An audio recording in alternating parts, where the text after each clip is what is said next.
प्रियात्मन सुधी श्रोताओं, अब हम ऋग्वेद के प्रथम मंडल के 22वें सूक्त के 19वें मंत्र की व्याख्या की प्रस्तुति करेंगे। यह मंत्र गायत्री छंद में निबद्ध है। इसके ऋषि मेधातिथि काण्व हैं और देवता विष्णु हैं। इस मंत्र का शीर्षक है अनुकरणीय विष्णु। तो विष्णु की महिमा आदि के विषय में हम परिचित हैं, तो परिचित हो जाना ही पर्याप्त नहीं है। हम देवता के गुणों का अनुसरण करें, तभी तो ब्रह्म का अनुसरण करने वाला, देवता का अनुसरण करने वाला स्वयं देवता बन जाता है। कहा भी गया है कि विष्णु भूता यजित, विष्णु को विष्णु रूप में अपने को मान करके उसका आयोजन करो, पूजन करो। यह नहीं कि बस हम तो किसी काबिल नहीं है और आप ही सब करो, हम तो कुछ काम नहीं करेंगे, आप ही सब करो। तो ये सब वो ब्रह्मभूता ब्रह्म यजेत, विष्णुभूता विष्णु यजेत, देवभूता देवम यजेत। आप जब उसका यजन करने लगो, पूजन यज्ञ आदि सब जो कुछ है, तो स्वयं को उस देवत्व से आप्लावित मानो। तो यह ब्राह्मण ग्रंथों में, उपनिषदों में कथन है कि ब्रह्म भूता ब्रह्म यजेत, विष्णु भूता विष्णु यजेत। तो अपने में देवत्व की हम अवधारणा करें, यह संदेश दे रहा है ऋषि। तो अब हम मंत्र देख लें। विष्णो कर्माणि पश्यत यतो व्रतानि पश्पशे इंद्रस्य योज्यः सखा। तो ऋत्विज कह रहा है, ऋषि कह रहा है कि हे उपासको, विष्णु कर्माणि पश्यत, उस सर्वव्यापक प्रभु के कर्मों को देखो। देखो का मतलब हुआ उसका अनुकरण करो और उसे समीक्षा की दृष्टि से देखो, आत्मदर्शन की दृष्टि से देखो। यतो माने यथा, यथा माने वहां से जहां से, क्योंकि यह सब यथा का अर्थ होता है। व्रतानि पश्पशे, विष्णु के व्रतों को, उनके कृत्यों को व्रत कहते हैं जब व्यक्ति निश्चय पूर्वक कोई कार्य करता है। तो व्रत में होता है कि निश्चय पूर्वक एक उद्देश्य को लेकर के आचरण करना, व्यवहार करना। तो विष्णु के व्रतों को देखो, उसके सदाचरण को, उसके कृत्यों को देखो और पश्पशे उसका स्पर्श करो, उसे व्यवहार में उतारो। क्योंकि हम सूर्य के समक्ष गए, प्रकाश के समक्ष गए और प्रकाश से लाभ न उठाए, प्रकाश की स्थिति में नेत्र बंद कर लिए, तो क्या लाभ हुआ भाई प्रकाश के समीप जाने का? तो उपासना कहते हैं समीप बैठना, समीप जाना।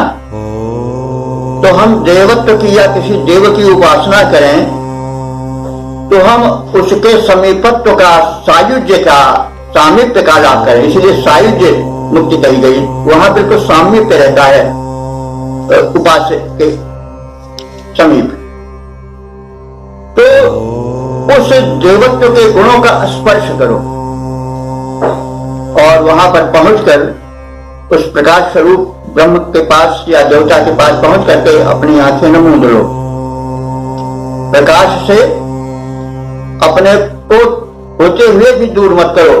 प्रकाश है आंख मूंद लेगा तो प्रकाश क्या करेगा? तो देवत्व के समक्ष आकर के देवत्व का दर्शन करो, यह संदेश है, यह कथन है। तो विष्णु कर्माणि पश्यत, विष्णु के नित्य कर्मों को, रचनात्मक कर्मों को विधिवत देखो और उनके किए गए कार्यों का अनुकरण करो, स्पर्श करो। तो ऋषि ने कहा कि आप परमात्मा के, विष्णु के व्यापक गुणों को देखो, व्यापक बनो और उसके नियमों का, व्रतों का अनुकरण करो, उसका पालन करो। अब कारण बता रहा है भाई, ऐसे नहीं, क्यों जाता? क्योंकि इंद्र से युज्या सखा, वह जो विष्णु है वो इंद्र का समीप का मित्र है। युज्या बिल्कुल समीप जुड़ा हुआ मित्र है। तो विष्णु को वैसे उपेंद्र कहा जाता है, इंद्र का सहायक कहा जाता है, लेकिन यहां पर अर्थ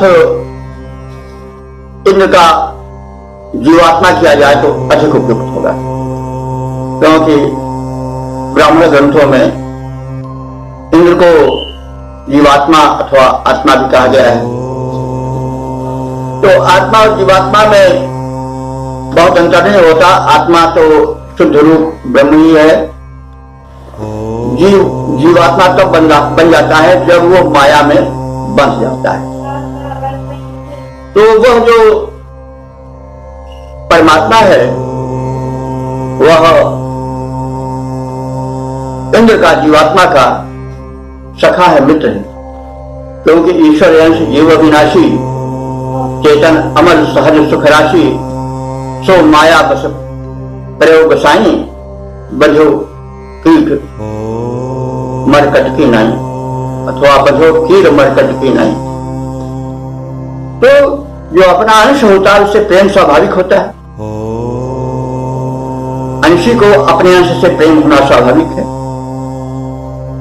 तो ऋषि बता रहा है कि वह जो विष्णु है वो जीवात्मा इंद्र का परम मित्र है। इस चीज को जानो। तो मित्र मित्र की सहायता करता है, अंशी अंश का संरक्षण करता है, सहायता करता है।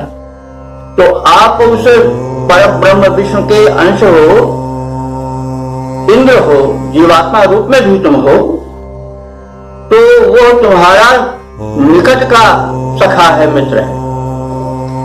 इस बात को जानो और उस विष्णु के उदात्त कृत्यों का अनुसरण करके तुम भी शुभ कर्म करता बनो और उसी भावना को लेकर के चलो।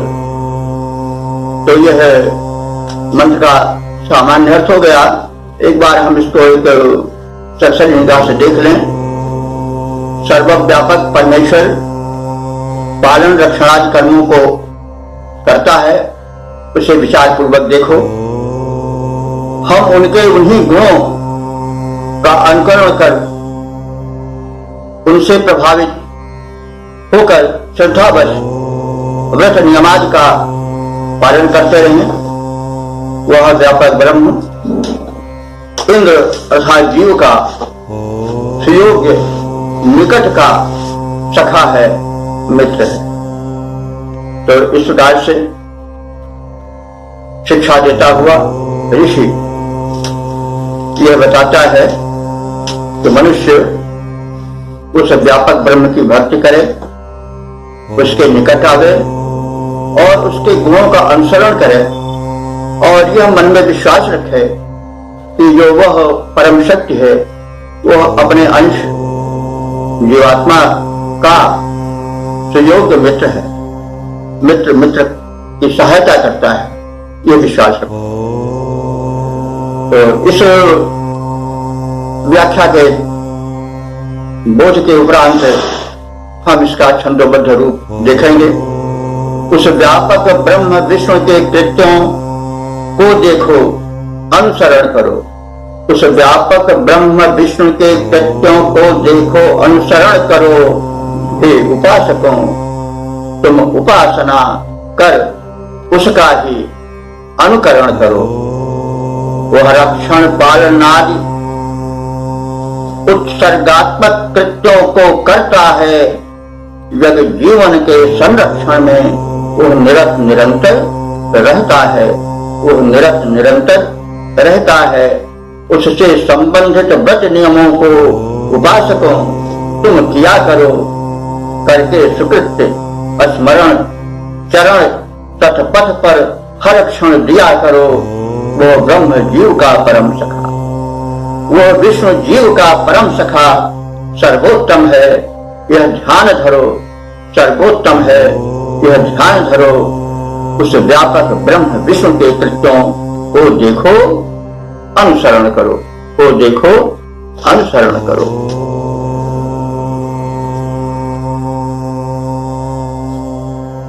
ओम हरिओम। वेद प्रेमियों, सुधी उपासकों, सज्जनों, संप्रति हम ऋग्वेद के प्रथम मंडल के 22वें सूक्त के 20वें मंत्र की व्याख्या प्रस्तुत करेंगे। इस मंत्र के दृष्टा ऋषि है मेधातिथि कांड, छंद गायत्री है और देवता है विष्णु। शीर्षक है ज्ञान चक्षुओं से विष्णु का दर्शन। तो अब हम मंत्र को देखें। तद्विष्णु परमं पदं सदा पश्यन्ति सूरयः दिवीव चक्षुराततम्। तो शब्दार्थ पहले जान लें। तद विष्णु, उस विष्णु के, उस विष्णु के मतलब हुआ कि जिनका वर्णन पूर्व मंत्रों में हुआ है। तद विष्णु परमं पदम, परम पद माने स्थान को, निवास को। तो विष्णु का स्थान यह तो सर्वत्र है, सर्वव्यापी है, लेकिन एक विशेष स्थान है उनका द्युलोक में। विष्णु को द्युलोक स्थानीय देवता माना गया है, हेडक्वार्टर हम उसको कह सकते हैं। तो विष्णु द्युलोक स्थानीय देवता है। जैसे मरुद्गण अंतरिक्ष स्थानीय है और अग्नि जो है वो भू स्थानीय है। तो यह स्थान जो है उनका मुख्य मतलब हेडक्वार्टर की तरह से रख सकते हैं जब वो सर्वव्यापी है। तो तद विष्णु परमं पदम, उन विष्णु के उस परम पद को जो कि अंतरिक्ष के ऊपर द्युलोक में माना गया है, उसको द्युलोक को हम दिव्य लोक कह सकते हैं। शरीर में उसको हम ढूंढे तो हम ब्रह्मांड कहा गया है, सहस्रार चक्र को, शिरोभाग को, मस्तिष्क को। तो हम उसमें उनको देखें। योगी जन पश्यन्ति योगिनो, जिसको योगी लोग ध्यान में देखते हैं, अपने सहस्रार चक्र में ज्योत रूप में देखते हैं। तो तद विष्णु, उस विष्णु के परम पद को, परम स्थान को, धाम को सदा पश्यन्ति सूर्य। सूर्य माने ज्ञानी गण, सूर्य माने ज्ञानी होता है, सूर्य बहुवचन है। सूर्य ज्ञानी गण, पश्यन्ति माने देखते हैं, सदा निरंतर। तो जिस विष्णु ब्रह्म को ज्ञानी गण निरंतर उनके परम धाम द्युलोक अथवा यदि हम यथा पिंड तथा ब्रह्मांड के रूप में देखें तो जो कि सहस्रार चक्र में योगियों द्वारा देखे जाते हैं, ऐसे विष्णु कहाँ है? देव माने द्युलोक में है, और वहां द्युलोक के वो चक्षुरासतम, चक्षु की तरह व्याप्त हैं। आतत्व है व्याप्त, व्याप्त। तो सूर्यलोक द्युलोक की चक्षु है, द्युलोक को प्रकाशित करता है, जैसे पिंड को प्रकाशित करता है चरम चक्षु। तो ऐसा भी आर्य ब्राह्मण में कहा गया है कि आदित्य चक्षुर्भूत अक्षिणी प्राविशत, सूर्य ही चक्षु बनकर के नेत्रों में प्रकाश बनकर प्रविष्ट हो गया। क्योंकि ये जो शरीर है तथा पिंड तथा ब्रह्मांड, और ये जो अवयव है ब्रह्मांड के, उन्हीं से शरीर बना है। तो जो प्रकाश एक छोटे से मांस पिंड में आ जाता है, अक्ष गोलक में आ जाता है, वो कहां से आया? और सूर्य का सूक्ष्म रूप उसमें प्रविष्ट कर जाता है। देखिए, इस विज्ञान को हमारे ऋषियों ने बहुत पहले खोल लिया था, और कहा गया है कि आदित्य चक्षुर्भूता अक्षिणी प्राविशत, आदित्य ही सूर्य बनकर के नेत्रों में प्रवेश किए हुए। तो वह जो विश्व है, सर्वव्यापक है, वो नेत्रों में ज्योति बनकर प्रविष्ट है, और वो द्युलोक को भी प्रकाशित करता रहता है, और वही उसका परम धाम है। उसके इस परम धाम को जो विद्वान गण है, ज्ञानी गण है, वे अपने ज्ञान चक्षुओं से सदैव दर्शन करते रहते हैं। तो इसका एक सरसरी निगाह से हम इस प्रकार से अर्थ दर्शन कर सकते हैं कि प्रकाश में प्रसरित परम प्रकाश पुंज सूर्य की भांति ज्ञानी जन उस विश्व के परम पावन धाम को ज्ञान चक्षुओं द्वारा सहजता से देखते रहते हैं। तो इस प्रकार से विश्व, यद्यपि शक्तियां सूक्ष्म होती हैं, लेकिन उस सूक्ष्म का भी दर्शन ज्ञान दृष्टि से किया जा सकता है, और ज्ञानी गण उस परम शक्ति सर्वव्यापक विष्णु का दर्शन जो लोक में दिव्य दृष्टि करते हैं, अथवा सहस्रा चक्र में, इस ब्रह्मांड में जो मस्तिष्क कहा जाता है सामान्य भाषा में, वहां भी उसे व्याप्त ज्योति रूप में दर्शन करते हैं। तो इस प्रकार से इसकी सामान्य व्याख्या जान लेने के उपरांत हम इसके छंदोबद्ध प्रारूप को देखेंगे।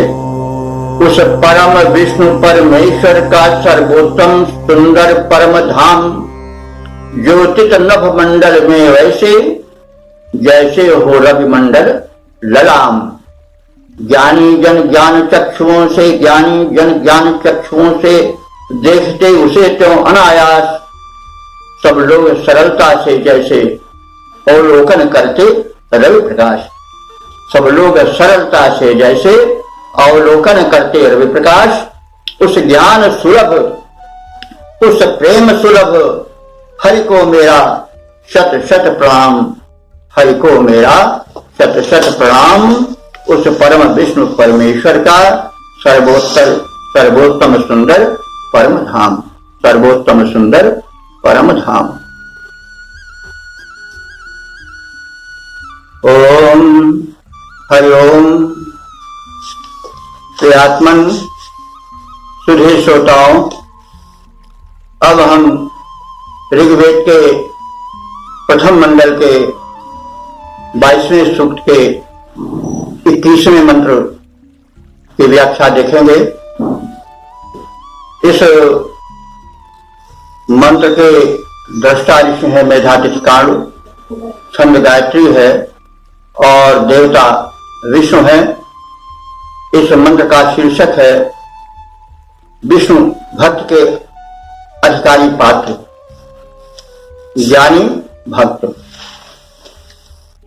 तो अब हम प्रथम मंत्र का दर्शन करें।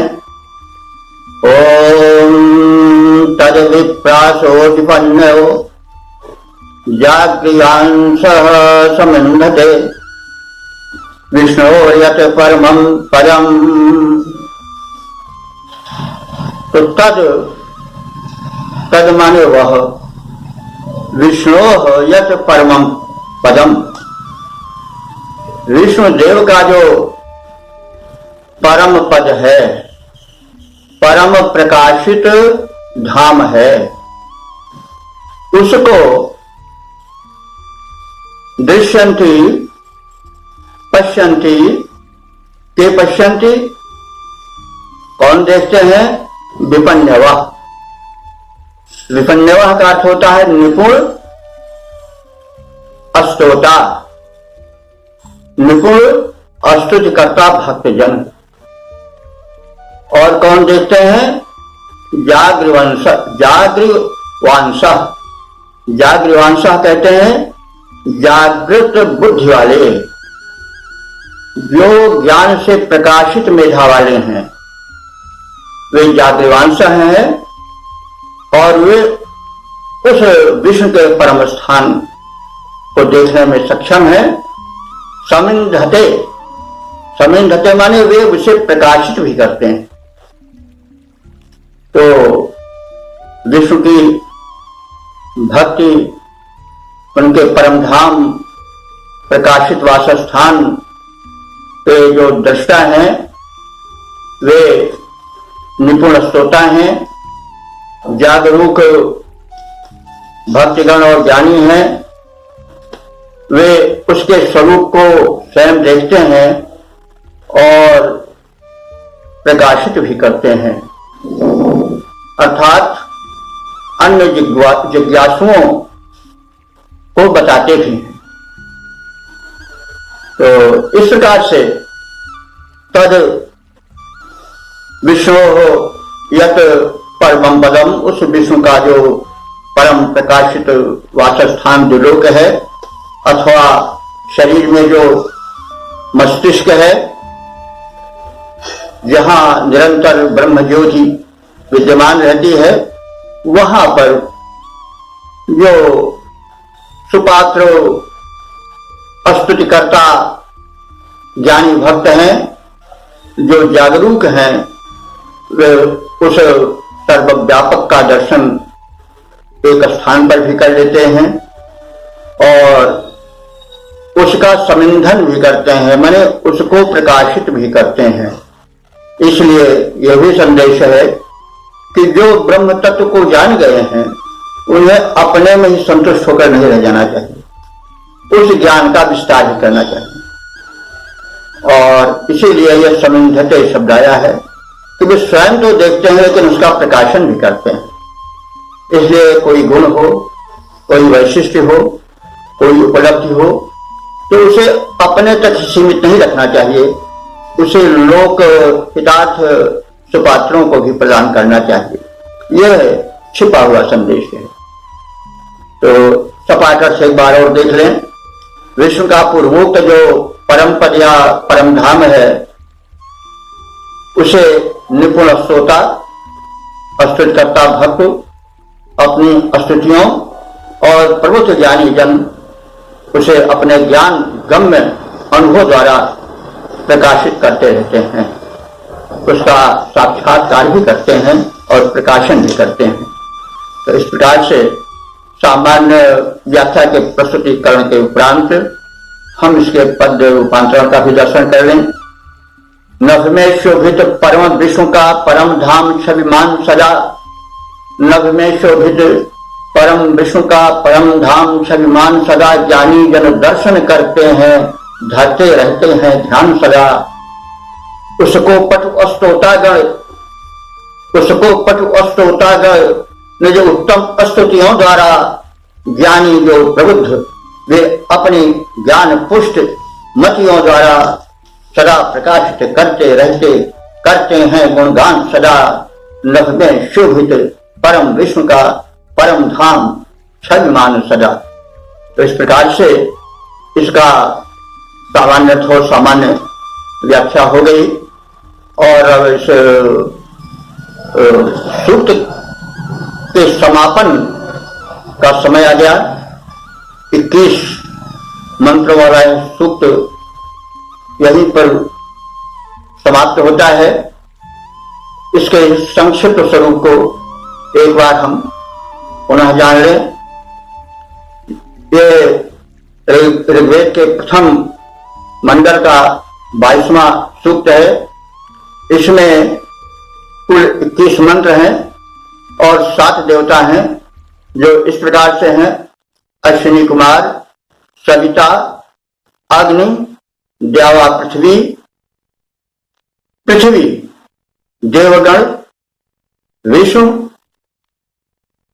इस प्रकार से इन देवों में विभक्त इस सूक्त में अंतिम 4 मंत्रों में विष्णु की महिमा का उद्घाटन किया गया है। विष्णु को एक देवता रूप में यहीं पर व्यापकता से देखा गया है और विष्णु के महत्व को उनके त्रिपाद प्रक्षेप यानी 3 चरणों के रूप में व्याख्यायित किया गया है, जिसका मंत्रों में अच्छी तरह से जहां तक हो सका है मैंने उसके स्वरूप को उद्घाटित करने की, प्रकट करने की चेष्टा की है। तो इस प्रकार से यह सूक्त परम उपदेशक है और सूर्य का जो रूप जैसे बड़ा विस्तृत है वैसे विष्णु का भी रूप बहुत विस्तृत है और विष्णु को परब्रह्म रूप में भी देखा गया है, विष्णु को सूर्य रूप में भी देखा गया है, विष्णु को जो है वो व्यापक सर्वव्यापी परमात्मा के रूप में देखा गया है और सिद्धांतालंकार जी ने इसे इंद्र के सखा के रूप में अर्थात जीवात्मा रूप में भी देखा है। तो सबका देखना अपने अपने स्थान पर ठीक है। वेद मंत्र इस बात की छूट देता है कि वह दृष्टिकोण के एक संकुचित दायरे में बंधकर न रहे, विशालता से उदारता से दर्शन करे। जैसे ब्रह्मांड का अंत नहीं है वैसे उस पर ब्रह्म के द्वारा कथित प्रेषित इस संदेश जो वेद के ऋचा रूप में प्रकट हुआ है उसके भी अर्थों का, उसकी भी महिमा का अंत नहीं है। हाँ, व्याख्या करते समय न तो संकुचित विचारधारा में बनना चाहिए और न अतिवादिता ही करनी चाहिए। वेद सदैव लोक मंगल के लिए लिखे गए हैं, वे परमात्मा की वाणी है। ऋषियों ने उस संदेश को जो ईश्वरीय है उसको छंदोबद्ध किया है, तो वो सत्य है, वो बहुमुखी है, लेकिन अंततः कल्याणप्रद है। जहां वेद मंत्रों का अतिक्रमण किया गया वहां अनर्थ हुआ। जैसे यज्ञों में हिंसा को बरबस प्रविष्ट कराया गया, जैसे बार बार ऋषि कहता आ रहा है अध्वर है, अध्वर है, अध्वर है, वो हिंसा रहित है, लेकिन फिर भी किन्हीं कारणों से वेद मंत्रों का अतिक्रमण करने के कारण यह हिंसा दोष प्रविष्ट हो गया और इसी हिंसा दोष के कारण वेद और वैदिक देवताओं की महिमा पर एक बदली ऐसी छा गई। यद्यप सूर्य तो प्रकाशमान है लेकिन बदली छा जाती है तो उसकी किरणें आ नहीं पाती हैं, उसका लाभ संसार ले नहीं पाता है। तो इस प्रकार से अतिचार या अतिक्रमण नहीं करना चाहिए मर्यादा का। जहां कहीं अतिक्रमण हुआ है वहां उपेक्षा हुई है और जैसे बादल छा करके भूमंडल पर सूर्य के उन ज्योतिष किरणों को आने में रोक देते हैं, उसी प्रकार से वेद का जो सुलभ ज्ञान है, वेद का जो लोक हितैषी पक्ष है वो छिपा पड़ा रह जाता है। आवश्यक है कि अब आज सब उसको प्रसारित करें। अब तमाम सुख सुविधाएं हो गई हैं, यांत्रिक प्रसार हो गया है, उस परम बुद्धिमान उस परम विष्णु की यह सब देन है, उस देन का हम लाभ उठावें और वेद मंत्र के प्रचार प्रसार में जुटे, क्योंकि यह किसी एक धर्म या संप्रदाय के नहीं है, यह सार्वभौम है। वेद तब हुआ जब दुनिया में कोई धर्म नहीं था, जब कोई पुस्तक नहीं थी, कोई विचार नहीं था, यह प्रथम विचार है। इसलिए यह केवल किसी धर्म के लिए एक के लिए दिया गया हो कोई प्रश्न नहीं उठता है, यह सार्वभौम है, सर्वव्यापक है।